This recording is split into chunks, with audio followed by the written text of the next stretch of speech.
Do you cycle sync for optimal hormone balancing?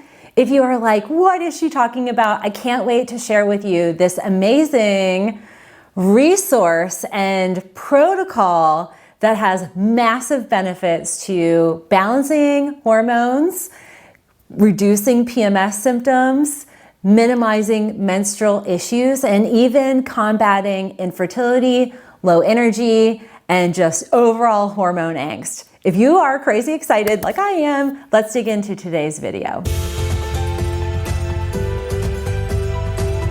Hi ladies, welcome back. I'm Dr. Melissa Gallagher. For all of you new joining, welcome. I'm a functional medicine provider and I'm the founder of Natural Health Resources. And I'm really excited to share with you something I have been deploying in my life since my 20s. It has been a little bit more cataloged recently, and it is something called cycle syncing. And basically what this is looks at our menstrual cycle has 4 parts, and it is using those 4 parts and breaking up our daily diet and lifestyle to address where we are in any part of that cycle. So basically what it is, it's breaking out your cycle into these 4 parts. So we start off, phase 1 is your menstrual cycling. So the menstruation is number 1. Day 1 of your period sets off the day 1 of your cycle. So menstrual cycle is usually 5 to 7, sometimes 8 days. And then you have your follicular, so that's where your body's rebuilding and sending signals to develop a follicle that'll be released as an egg. And then we have the ovulation timeframe, the releasing of the egg in preparation possibly for pregnancy.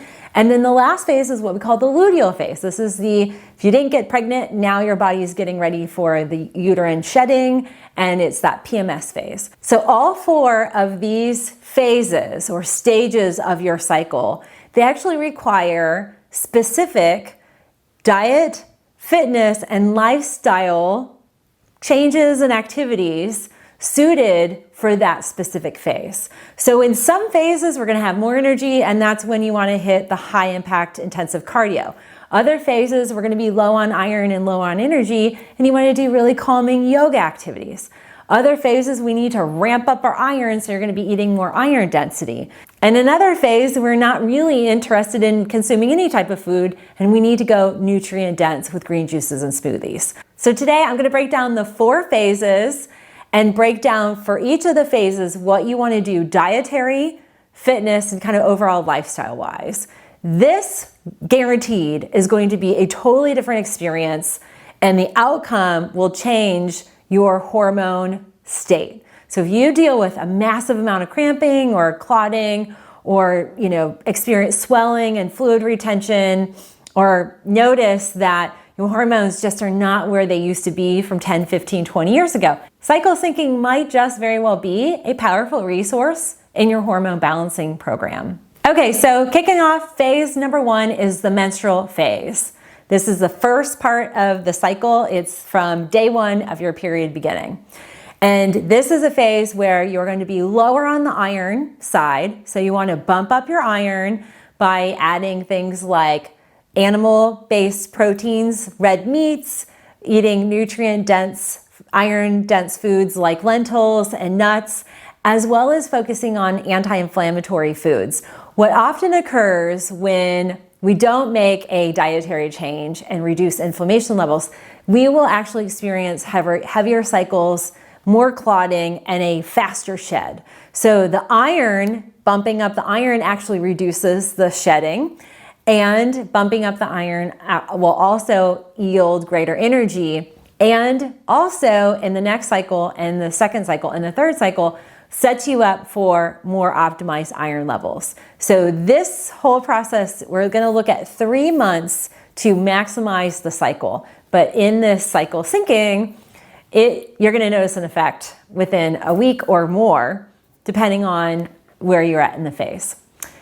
From a fitness perspective, this is often where we're gonna see an increase in estrogen levels. When estrogen's increasing, this is the time to increase the cardio. This is very specific for this phase, and it's the best time for you to go nuts on those more intensive cardio practices. The second phase, our follicular phase. This is where there's a lot of signaling and communication to the ovaries. This is where your body is getting ready to build a follicle and is going to be then moving to release the follicle in the third phase. But the follicular phase, you actually have higher requirements of zinc and fiber, and you need fermented foods because a healthy microbiome, your gut bacteria, is actually part of the hormone signaling that helps the follicular phase be optimized. This is the phase where women who have infertility or frequent miscarriages, this is where you can really be proactive and preventative in that unfortunate, devastating effect of an imbalanced follicular phase. This also leads to healthier follicles. So increasing your zinc with a supplement, increasing your fiber intake to max 40 grams a day is going to be critical, and even fermenting your own foods is optimal. Now on the fitness side of things, in this follicular phase, this is where you're reaching your highest point and peaks of estrogen, right before that ovulation phase. So this is the time to go nuts in the gym, to go full on max cardio, longer types of workouts, closer to an hour or more. If you're doing any type of really extensive training, and even the weight training that's in that kind of cardio hit element, this is where you can really optimize this. And from a lifestyle perspective, this is the time to get and be really cognizant of toxins. Go low tox as much as you can. I recommend this across the board, but definitely be very conscious and cognizant of alcohol, caffeine consumption, and any toxins that you might be absorbing in your environment. I would not do hair dyes or painting your nails or anything that's going to lead to exposure to toxins. You want to really maintain your zinc levels, and you want to keep your immune state optimized. And so going low tox really helps to support both your lymphatics, but also powers up your immune system, which is great for the follicles that we're hoping to build in the ovaries. Now, phase number 3, this is your ovulatory phase. This is the phase that's really interesting. Just from a basic level in terms of where we're at hormonally, this is a phase where there's a lack of interest in eating and a more focus on procreating. So we will see increases in testosterone. We'll also see that kind of change where we're not craving foods like maybe we had been a few weeks prior. So the key here is to really ramp up high nutritional content via green juices and smoothies. So while the appetite is at its lowest during the ovulatory phase, we still have a requirement for good high nutrition. And that helps us get through the next phase so that we're more balanced. But this is a phase where I know a lot of women, they will often do fasting in the ovulatory phase because they're like, oh, I have no appetite. But the reality is you still need to nourish your body. And so nourished nutrition is really critical. Now, on the fitness side, this is when we want to start to scale down how much exercise we're getting. And it tends to be the phase where you want to start kind of transitioning out of the high intensive cardio and more kind of brisk walking, cycling, but leaving your fitness regimen at about 30 minutes, no more than 30 minutes, and only cutting back to 3 days a week. So this is a good way to maximize your energy reserves, but also bump up your nutrition with the dietary piece. Now, from a lifestyle perspective, you want to make sure you're getting optimal sleep. So in this phase, this is really important to power you up for the next phase. And so this is where I tend to recommend reaching for vitamin D3, magnesium, and 5-HTP to aid in promoting optimal sleep. Our fourth phase, the final phase before the menstrual cycle, is our luteal phase.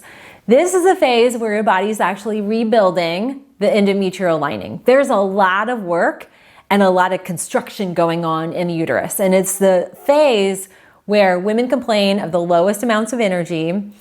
They also experience craving. And so I'm going to share with you the diet and the fitness program that needs to be more calm and more nourishing for this phase. Because we're rebuilding and restoring the state of the endometrial lining, We don't want to do a lot of cardio. You want to make a change to like Kundalini yoga or gentle yoga, breathing exercises, maybe a rebound for like 5 minutes twice in that week. Nothing crazy. You want to kind of take it easy. If you don't feel like exercising, it's totally okay. Just go with the flow, but be very cognizant of your energy levels. Your output externally is going to be decreased. It's just the way it is. You are building an endometrial lining in this week phase before your period begins.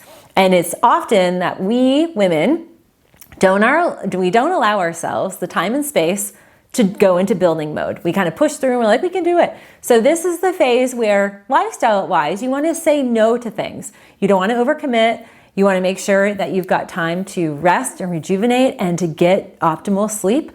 Often, if you're having sleep imbalances, carry on the protocol from that ovulatory phase with vitamin D, magnesium, 5-HTP. Maybe we want to add a melatonin in this phase, but sleep is going to be really critical to helping your body restore and rebuild.